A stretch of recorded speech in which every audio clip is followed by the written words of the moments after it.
Assalamualaikum warahmatullahi taala wabarakatuh. Alhamdulillahi rabbil alamin. Wassalatu wassalamu ala asyrafil anbiya wal mursalin wa ala alihi wa sahbihi ajma'in. Amma ba'du. Pada video kali ini, saya Ridwan Arif Syahmi bin Zabidi, nombor metrik 048891 akan menerangkan tentang tajuk upacara keagamaan kematian di dalam agama Sikh. Sebelum kita mengetahui upacara-upacara yang khusus atau upacara-upacara yang dilakukan di dalam agama Sikh, kita mesti mengetahui dahulu apa yang dipercayai oleh penganut agama Sikh tentang kematian. Yang pertama, penganut agama Sikh mempercayai bahawa adanya transmigrasi ataupun kitaran kepada kehidupan dan mempercayai bahawa jiwa seseorang tidak pernah mati. Mereka juga mempercayai bahawa setiap kehidupan itu akan merangkumi kelahiran, kematian dan kelahiran semula, dan proses ini dinamakan sebagai samsara. Kelahiran dan kematian, kita mengetahui bahawa kelahiran itu apabila kita dilahirkan dari perut seorang ibu, dan kematian itu apabila roh kita terkeluar daripada jasad. Dan kelahiran semula ini adalah apabila seseorang itu mati, maka dia akan dilahirkan semula pada jasad yang baharu.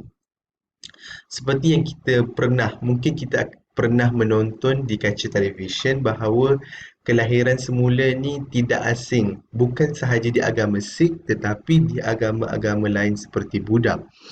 Kelahiran semula ini yang digambarkan adalah roh yang sama tetapi berpindah atau menjalani kehidupan pada jasad yang baharu. Mereka juga mempercayai bahawa kehidupan adalah satu persinggahan untuk memutuskan kitaran kehidupan dan satu cara untuk bersama dan bergabung dengan Wahai Guru. Wahai Guru adalah Tuhan yang paling suci di dalam agama Sikh. Agama Sikh mengajarkan kepada penganutnya bahawa semua makhluk yang mempunyai jiwa akan melalui samsara, termasuk manusia dan haiwan. Dan proses ini dinamakan sebagai Atma. Seterusnya, Atma adalah percikan rahmat daripada Wahai Guru. Maksudnya proses kelahiran, kematian, kehidupan semula itu adalah rahmat, pemberian untuk seseorang hamba itu rapat ataupun berada di sisi Tuhan mereka. Itu kepercayaan agama Sikh. Dan tubuh yang baru akan ditentukan oleh karma yang diperoleh dalam kehidupan sebelumnya. Maksudnya di sini adalah kita setiap orang akan ada catatan ataupun takdir setiap seseorang. So, takdir baik dan buruk seseorang itu akan ditentukan oleh karma di kehidupan sebelumnya. Jadi, tubuh yang baru itu contohnya gemuk ke, cantik, hodu, kurus, kaya, miskin itu akan ditentukan oleh karma kehidupan sebelumnya. Jadi, pada rajah di slide ni menunjukkan bahawa kitaran yang dipercayai oleh agama Sikh akan bermula dengan kelahiran, diteruskan dengan kehidupan, kematian, kehidupan semula. Dan agama Sikh mempercayai dan tertulis di dalam kitab mereka bahawa setiap manusia ataupun setiap jiwa akan melalui kitaran ini, dan kebarangkalian untuk mereka melalui kitaran ini berkali-kali adalah disebutkan 8.4 juta. Saya tidak pasti 8.4 juta itu adalah kebarangkalian ataupun mereka mempunyai bahawa setiap manusia itu perlu menjalani 8.4 juta kitaran sebelum mereka dapat keluar daripada kitaran ini dan bertemu dengan Wahai Guru. Jadi inilah yang dinamakan sebagai samsara, kehidupan putaran ini, dan keseluruhan ini apabila dia keluar bergabung dan berjumpa dengan ataupun bergabung dan berada di sisi wahai guru, itu ada dinamakan sebagai atma. Seterusnya, okey, kita beralih kepada upacara-upacara kematian yang dilakukan. Upacara-upacara kematian dinamakan sebagai antam sanskar. Antam bermaksud terakhir dan sanskar bermaksud perjalanan. Kita lihat bintang di atas ni, di celah-celah daun ni. Antam bermaksud terakhir dan sanskar bermaksud perjalanan. Antam sanskar maksudnya perjalanan terakhir. Jadi kita akan menelusuri satu persatu dari mula kematian sehinggalah akhir upacara kematian. Yang pertama, apabila seseorang itu mati, dia akan diletakkan di dalam dia akan diletakkan di atas biasa kita akan diletakkan di atas tilam, katil, dan jarang sekali kita diletakkan di atas lantai. Dan apabila siap, pembacaan pertama sekali upacara-upacara kematian di dalam agama Sikh akan dimulakan dengan pembacaan kitab Gurbani ataupun pembacaan atau menyebut wahai guru berulang-ulang kali di sisi mayat. Maksudnya kira berzikirlah di dalam Islam, menyebut wahai guru ni. Wahai guru, wahai guru, wahai guru di sisi mayat. Seterusnya, di dalam proses upacara kematian, mayat perlulah dibakar dan tidak ada ketetapan sama ada dibakar siang ataupun dibakar malam. Jadi terpulang mengikut keselesaan dan mengikut keadaan lah semasa. Di dalam kitab Rehat Maryada, Sikh Rehat Maryada, mayat perlulah dibakar sekiranya tidak mampu dibakar. Mayat ahli keluarga mestilah mencari jalan agar ahli keluarga mestilah mencari jalan agar apabila mayat dibuang ke dalam sungai ataupun laut, mayat tidak akan terapung. Jadi mayat mestilah tenggelam. Jika tidak dibakar, mungkin mayat akan dibuang ke dalam laut dengan pemberat. Mungkin saya tak berapa pasti, tapi di dalam kitab Sikh Rehat Maryada menyatakan bahawa sekiranya mayat itu tidak mampu dibakar ataupun ada kesulitan dalam proses pembakaran itu, ahli keluarga mestilah mencari satu jalan supaya mayat itu apabila dibuang ke dalam ataupun dibuang ke dalam laut ataupun sungai tidak akan timbul dan tenggelam. Seterusnya, apabila itu mayat akan dimandikan dan dipakaikan dengan pakaian yang bersih beserta simbol-simbol agama. Simbol agama tu yang kita ketahui 5, iaitu seperti sikat, pedang, seluar pendek, gelang dan sebagainya. Dan apabila mayat selesai dimandikan dan dipakaikan dengan pakaian bersih, Antam Ardas akan dilaksanakan. Antam Ardas ini adalah sembahyang bagi orang Sikh. Antam Ardas adalah sembahyang. Selepas itu, mayat akan dibawa ke tempat pembakaran. Cara mayat dibawa ke tempat pembakaran berbeza mengikut keadaan dan situasi di tempat itu. Ada yang dibawa melalui kenderaan dan ada dibawa melalui usungan. Dan semasa dibawa ke tempat pembakaran, puji-pujian hendaklah dibaca untuk menghilangkan duka. Apabila sampai di tempat pembakaran, mayat diletakkan di atas pyre ataupun timbunan kayu. Pyre ni adalah satu tempat khas untuk pembakaran mayat dilakukan. Apabila mayat telah diletakkan di atas pyre atau timbunan kayu, ardas dibacakan sekali lagi Tadi antam ardas, sekarang ardas. Antam ardas adalah sembahyang dan ardas adalah doa. Semisal doa. Begitulah yang saya faham. Ardas adalah doa. Dibacakan menandakan mayat sudah hendak dibakar. Maksudnya ardas itu dibaca menandakan bahawa permulaan atau permulaan pembakaran kepada mayat. Mayat yang dibakar mestilah dimulakan ataupun siapa yang perlu menyalakan api semasa pembakaran mayat ni. Yang boleh menyalakan api adalah ahli keluarga, kawan ataupun sesiapa yang mempunyai pertalian dengan si mati. Maksudnya tidaklah terhad kepada ahli keluarga, kawan pun boleh. Lepas tu semasa pembakaran, pembacaan kirtan sohila akan dilakukan. Kirtan sohila ini adalah kitab suci ataupun yang mengandungi doa-doa, baik-baik doa. Dan di dalam Sikh Rehat Maryada menyatakan bahawa semasa pembakaran, kirtan sohila ini dibacakan untuk pengunjung ataupun hadirin yang berada di situ mendengarnya.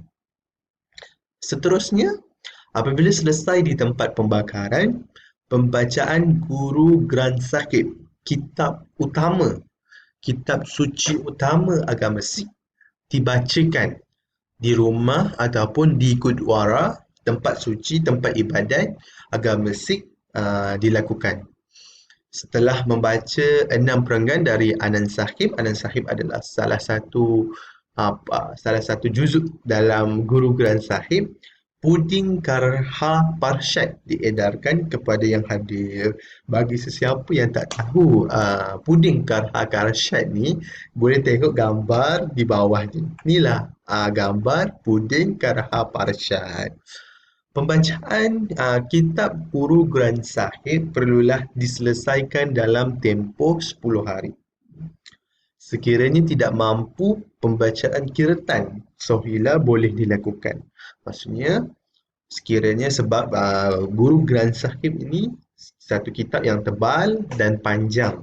Jadi sekiranya tidak boleh diselesaikan ataupun tidak mampu diselesaikan dalam 10 hari, bolehlah membaca, ahli keluarga boleh membaca kirtan sohila dalam masa 10 hari. Sekiranya sehari itu dah habis kirtan, maka dalam 10 hari itu bolehlah baca 10 kali. Dan sebab seterusnya setelah mayat terbakar dan seluruhnya, abu dan tulang-tulang terbakar perlu dikutip. Kenapa poin ini diletakkan di sini? Kerana secara umumnya kita tahu pembakaran mayat ni mengambil masa yang agak lama untuk terbakar seluruhnya. Tidak, pembakaran mayat hingga menjadi abu dikatakan mengambil masa sehari ataupun lebih sehingga habis terbakar menjadi abu. Jadi sebab itu poinnya adalah diletakkan di sinilah, di akhir, setelah, bukanlah di akhir tetapi dia agak lambat poinnya sebab pembakaran mayat itu mengambil masa. Dan setelah mayat dibakar, abu dan tulang-tulang terbakar perlulah dikutip. Dan abu dan tulang terbakar dibuang ke dalam sungai dan di dalam laut. Okey, kita tengok gambar yang saya letak di dalam slide ini. Gambar yang tengah-tengah ni adalah ini yang saya katakan, ini adalah timbunan kayu. Pier adalah satu tempat yang khas. Ini adalah timbunan kayu, ini mayat, dan inilah upacara pembakaran yang akan dimulakan. Dan gambar yang seterusnya adalah yang sebelah kiri ni adalah pembuangan abu mayat ke dalam sungai. Okey, kita teruskan dengan perkara-perkara yang dilarang semasa upacara kematian. Yang pertama, tiada upacara kematian selepas 10 hari.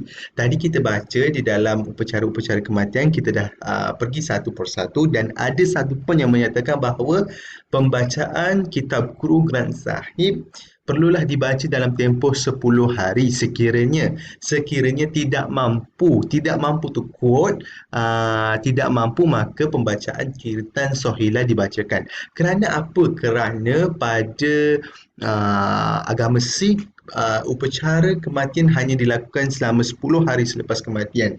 Tiada upacara selepas 10 hari daripada kematian. Yang kedua, sebarang ratapan kepada mayat adalah tidak dibenarkan. Yang ketiga, simbol-simbol agama tidak boleh ditanggalkan daripada mayat. Seperti contohnya sekiranya mayat itu mati dengan ataupun meninggal dalam memakai gelang besi, seluar pendek dan pedang, maka simbol-simbol itu tidak boleh ditanggalkan daripada badan si mati. Yang seterusnya adalah semasa abu mayat dibuang ataupun selepas abu mayat selesai dibuang, sesiapa yang hadir tidak boleh menoleh ke belakang. Jadi maksudnya di sini adalah apabila upacara pembuangan itu selesai dan semua orang beransur pergi, orang yang hadir tu tidak boleh menoleh ke belakang kerana bagi agama Sikh, menoleh ke belakang ni umpama menyatakan hasrat penungguan ataupun penungguan ke atas kedatangan semula roh si mati itu kepada mereka. Tak boleh, agama Sikh tak bagi. Yang seterusnya adalah sebarang binaan di tempat abu dibuang sebagai tanda memperingati juga dilarang. Maksudnya, sekiranya kita buang abu mayat itu di laut ataupun di sungai, kita tidak boleh menulis apa-apa sebagai tanda memperingati. Contohnya di laut, di Pantai Batu Buruk ada pembuangan mayat agama Sikh, maka tidak bolehlah penganut agama Sikh menulis dekat situ, membina satu monumen ataupun satu tembok menuliskan okey, sekian sekian sekian, contohnya sekian sekian sekian telah dibuang pada hari sekian sekian. Tak boleh, agama Sikh melarang perbuatan itu. Yang seterusnya adalah sebarang pemberian dengan niat untuk kebaikan si mati adalah dilarang. Ini ditulis di dalam kitab Sikh Rehat Maryada. Antara pemberian yang dilarang yang ditulis di dalam di dalam kitab itu adalah pemberian lembu ataupun susu adalah dilarang untuk niat kebaikan si mati. Yang seterusnya adalah lampu pelita tidak boleh diletakkan di sebelah mayat. Poin ni ada berkaitan dengan subtopik yang selepas ini. Jadi saya akan terangkan selepas ini. Yang seterusnya, perkara yang dilarang semasa upacara kematian adalah mayat tidak boleh diletakkan di atas lantai. Seperti umum tahu dan saya rasa semua agama pun berkelakuan begini untuk menghormati mayat. Yang seterusnya adalah perkara-perkara yang tambahan pada upacara kematian. Kenapa saya buat subtopik perkara-perkara tambahan? Kerana perkara-perkara ini disebutkan pada satu poin yang berbeza di dalam buku Sikh Rehat Maryada. Macam kita tahu tadi, upacara-upacara kematian itu disebutkan satu persatu ikut turutan, tetapi perkara-perkara yang akan disebutkan ini disebutkan pada akhir ataupun last point pada buku ataupun kitab Sikh Rehat Maryada di dalam subtopik upacara kematian. Jadi perkara-perkara tambahan yang pertama adalah dinamakan sebagai diva. Diva adalah menyalakan lampu pelita selama 360 hari ataupun setahun selepas hari kematian dengan harapan agar dapat menerangi jalan si mati. Ini yang saya katakan pada poin subtopik seterusnya, kenapa ini berkaitan dengan larangan menyalakan lampu pelita di sebelah mayat. Maksudnya lampu pelita itu dinyalakan ataupun dinyalakan tidak berhampiran dengan mayat. Seterusnya, Upacara tambahan adalah PIN. PIN adalah upacara memberi sedekah ketulan tepung beras, tepung oat ataupun susu pekat untuk 10 hari selepas kematian. Nampak tu? 10 hari kematian. Kod 10 hari kematian. Maksudnya, apa yang kita faham tadi adalah 10 hari kematian itu adalah sahaja upacara-upacara yang dijalankan. PIN adalah upacara memberi sedekah ketulan tepung beras, ketulan tepung oat ataupun susu pekat yang dinamakan ho. Yang seterusnya adalah forhi. Forhi adalah upacara berkabung. Berkabung dengan duduk di atas tikar mengkuang ataupun tikar jerami untuk beberapa masa yang ditetapkan. Yang seterusnya adalah ademang.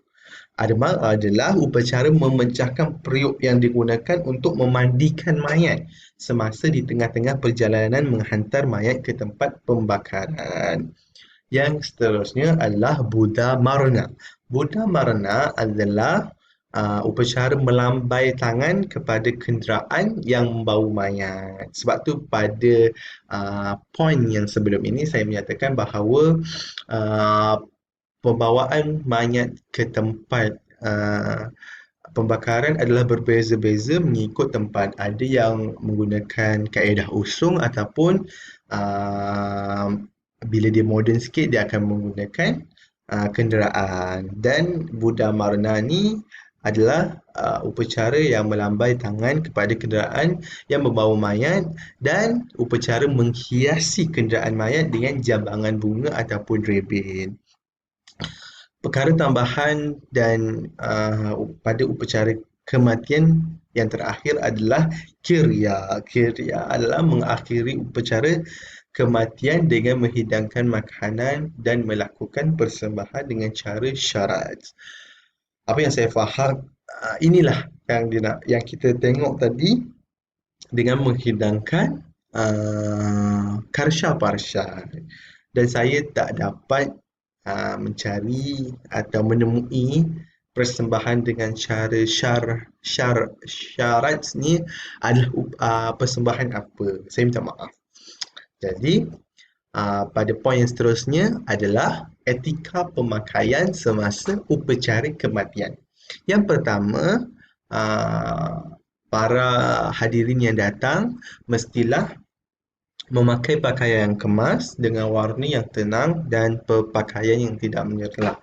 Kalau kita search pada Google, orang-orang yang menghadiri upacara kematian ini selalunya memakai pakaian berwarna putih ataupun hitam. Ya, sesuailah dengan upacara kematian. Yang kedua adalah pakaian yang sederhana dan tidak menampakkan banyak bahagian kulit adalah sangat digalakkan. Kalau kita tengok juga seperti kalau kita search Google, orang-orang perempuan khususnya akan memakai pakaian yang menutup seluruh badan dan akan memakai selendang ataupun macam kain tudung lah di kepala. Dan lelaki selalunya akan memakai pakaian rasmi diorang lah, seperti satu suit agama. Dan yang ketiga, etika pemakaian ketiga adalah memakai penutup kepala. Bagi orang yang bukan beragama Sikh, adalah digalakkan kita juga memakai penutup kepala apabila kita pergi atau kita menghadiri upacara kematian. Sekiranya kita tak nak memakai terban ataupun serban seperti yang dipakai oleh agama Sikh, kita bolehlah memakai topi ataupun kopiah macam saya, ataupun bagi perempuan bolehlah memakai selendang untuk menutupi kepala sebagai tanda hormat kita kepada upacara yang dilakukan. Dan yang terakhir sekali, etika pemakaiannya adalah menanggalkan kasut apabila masuk ke Gurdwara, kerana ada setengah upacara kematian seperti yang saya katakan tadi, pembacaan pembacaan kitab Guru Granth Sahib boleh dilakukan di rumah ataupun di Gurdwara. Jadi kita perlu ingat apabila kita masuk kepada gurdwara, tempat ibadat dan tempat suci agama Sikh, kita mestilah menanggalkan kasut. Jadi itu sahajalah penerangan saya tentang upacara-upacara kematian di dalam agama Sikh. Jadi sebarang kesilapan, kedaifan dalam menguraikan subtopik-subtopik ataupun poin-poin sepanjang slide ini, saya mohon seribu kemaafan dan saya akan menambah baik dari semasa ke semasa. Sekian, wabillahi taufiq wa hidayah. Wassalamualaikum warahmatullahi taala wabarakatuh. Terima kasih.